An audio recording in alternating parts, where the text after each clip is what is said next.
Morjes. Olisi perjantai ja olisi veto- ja pystypunneruspäivä. Tällä ennen yövuoroa menoa vielä, kun naamastakin näkee, niin tosi hyvin levänä näköinen mies on menossa salille.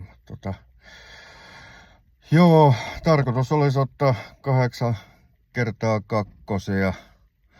Katsotaan nyt millä painolla, vähän jännittää miten tuo takareisi mahtaa kestää, mutta katsotaan.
Morjes.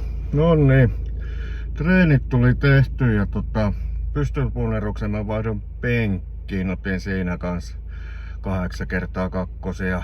Otin 115, lähdetään siitä rakentamaan sitten tonne SM:iin vähän isompia painoja. Ja toivon mukaan saadaan sellaiset parempi yhteistulos mitä tähän mennessä on ollut. Treenit meni hyvin. Takareisi ei oireillut millään tapaa.